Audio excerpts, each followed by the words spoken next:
Fala galera, beleza? Bem-vindos ao canal O Gerador de Riqueza. Felipe aqui, espero que todos vocês, investidores e investidoras, se encontrem muito bem. Então, praticamente encerrando a semana hoje, sexta-feira, dia 15 de setembro, meio do mês, nós temos aqui duas ótimas empresas do segmento de utilidade pública, né? Ou utilities, ou também de energia, duas ótimas empresas, inclusive ambas fazem parte da minha carteira. Transição Paulista é a terceira maior, aliás, quarta maior posição da minha carteira, e Auren Energia também vai ganhando um espaço cada vez maior, por mais que ainda não pagou dividendos para a minha carteira, uma vez que eu coloquei ela em carteira em junho, porém faz parte do meu portfólio e pretendo não retirá-la no longuíssimo prazo, pensando sempre em se tornar um pequeno sócio no longuíssimo prazo. Então, Auren Energia e TRPL4, ISA-CTEP, os dois melhores aportes para a reta final do ano. Eu falarei um pouquinho sobre esse racional aqui no meio do vídeo, então falarei um pouco sobre a questão das projeções, a questão do que é importante ser observado e também projeções de arrojado, conservador, e também mediana, tá? Então, pensando em dividendo por ação, em valor de dividendo por ação. Portanto, vamos lá, pessoal, sem enrolação. Antes, Banco do Brasil vê crescimento do crédito no topo da faixa esperada, diz o vice-presidente. Então, aquele guidance, né, do Banco do Brasil, que foi dado lá no início do ano, nós vimos nos resultados dos 6 meses de 2023 que pode ser entregue sim.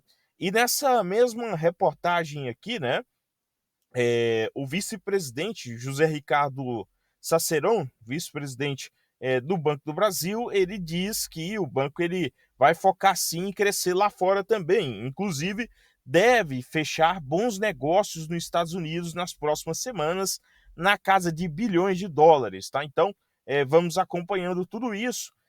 Mesmo assim, eu não acredito que seja nessa reta final, ao menos, o melhor aporte. Está entre os melhores, mas não é o melhor, tá? Acredito que Auren Energia, com a notícia que tivemos agora mais cedo, e TRPL4 com a questão de pagar um provento que já é meio que presumido, você tem oportunidades melhores, ainda mais quando o mercado está batendo nas duas empresas. No caso da Auren Energia, voltou a negociar acima de R$ 14. Eu estou aportando de pouco a pouco abaixo dos 14, tá? Eu estou fazendo isso, então sugiro que vocês estudem principalmente também o seu preço de entrada. Tá certo que ninguém nunca vai acertar o time perfeito. Eu vou entrar 13,70, 13,80. Porém, na minha visão, abaixo de 14 eu considero uma margem muito boa para carregar no longuíssimo prazo, uma vez que eu entrei até a preços acima disso. Então, na minha concepção, vale a pena o estudo. O que nós tivemos? Nós tivemos um fato relevante agora. No mês de junho, a Auren Energia, né, ela foi ressarcida aí, né, ela foi ressarcida em um valor de mais de 4 bilhões que ela tinha direito de receber, tá? E a questão era quanto que ela vai pagar de imposto sobre isso, né? Através desse ressarcimento, essa indenização que a União Federal celebrou em acordo judicial aí com a CESP, ou né, uma das companhias que agora pertence à Auren Energia, quanto que ela pagaria de impostos, né, em relação a esse valor aí de mais de 4 bilhões que ela recebeu nos primeiros 6 meses de 2023. E era esperado na casa de 800 milhões, tá, pessoal? 800 milhões ou algo acima disso.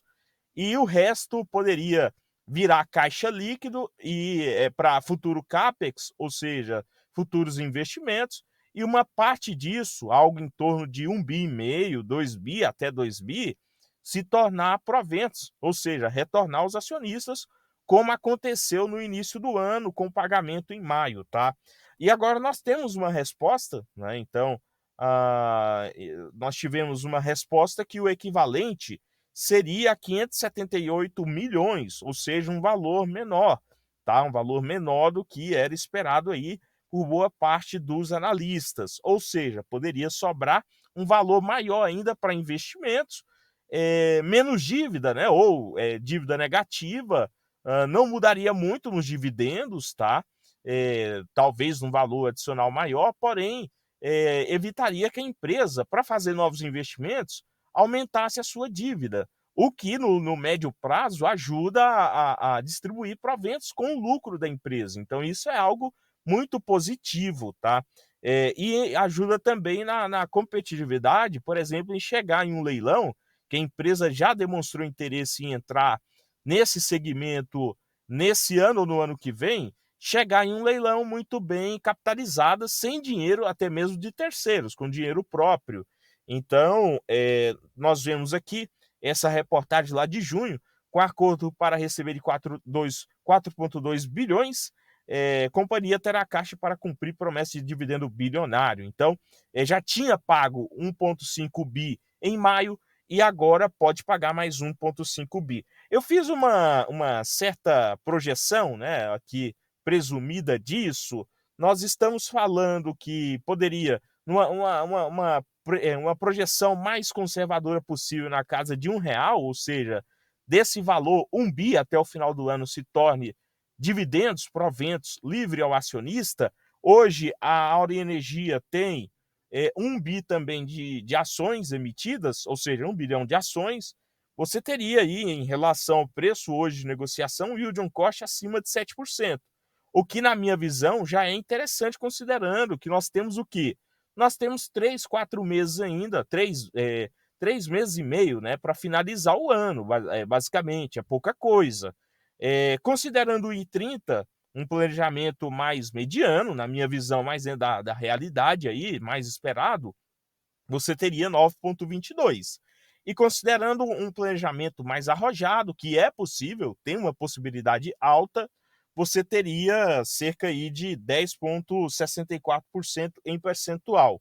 E para o ano que vem, baseado nos dados do AGF+, e consenso dos analistas, você estaria esperando mais 0,84 centavos por ação, ou seja, normalizando os dividendos da empresa.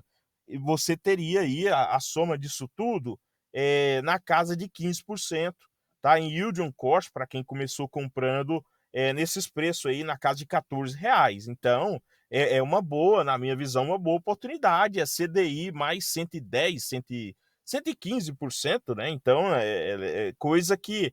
E você tem também a questão de poder reinvestir esses proventos nesse preço barato e carregar a ação, tá? Então, que não tem vencimento, ou seja, é juros sobre juros, ao contrário de um título da dívida privada ou dívida pública, que tem um prazo ali para ele vencer.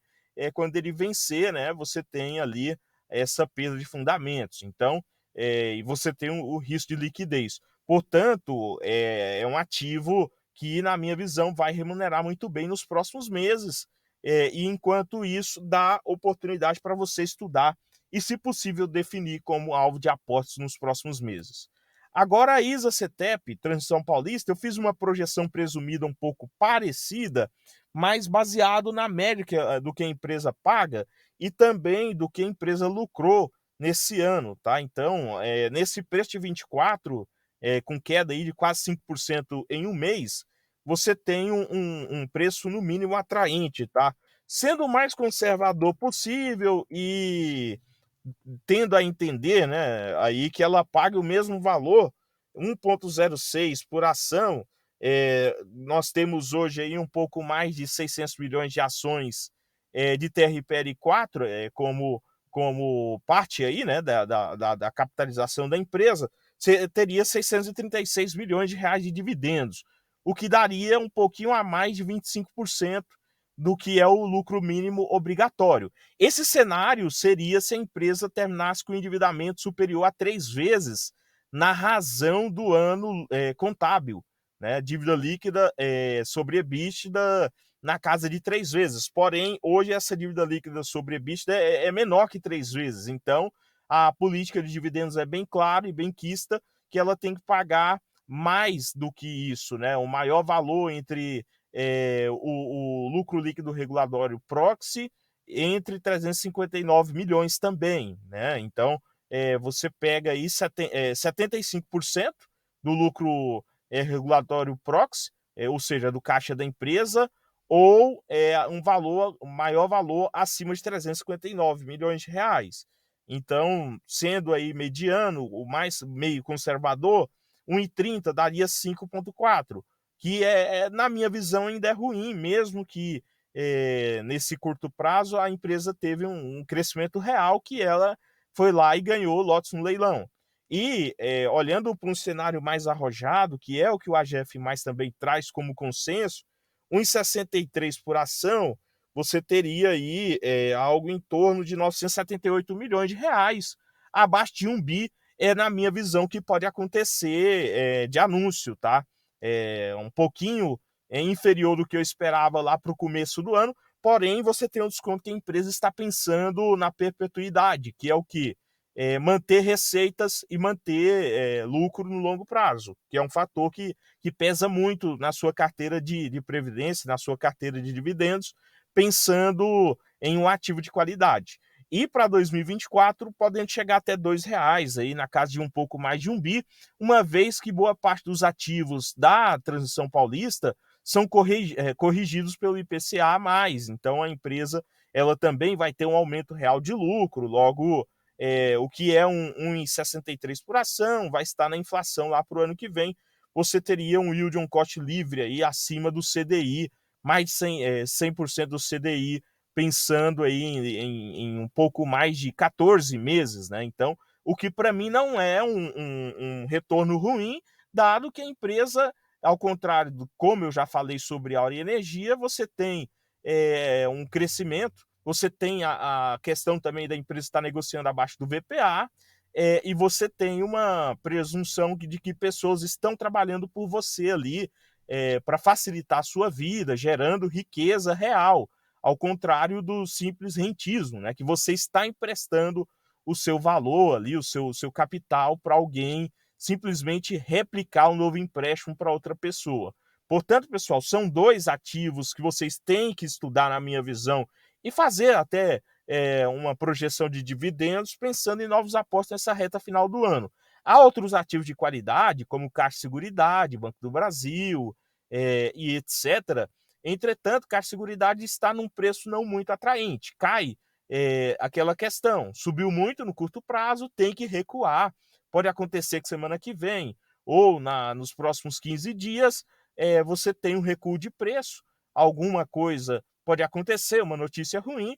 Entretanto, a realidade que nós temos hoje é essa, né? Duas empresas largadas aí, dando oportunidade, duas empresas de qualidade no setor de utilities, do setor de utilidade pública, sem aquela dor de cabeça, o velho feijão com arroz, sem muita emoção também, mas ganhando dinheiro. Acho que é o que importa, né? Você colocar aí o capital para trabalhar por você, ganhando realmente, tá? Sem emoção, e isso que faz com que você sobreviva no longo prazo como investidor. E é isso que eu acho que todos aqui no canal buscam, prosperar no longo prazo, sem ter grandes emoções aí. E se for para ter grandes emoções, serem de oportunidades, tá, pessoal? Portanto, eu vou encerrar esse vídeo por aqui. Como eu já falei, o vídeo ele não representa uma simples recomendação de compra ou venda de ativos. No mais, inscreva-se, compartilhe, curta e bons aportes. Até o próximo.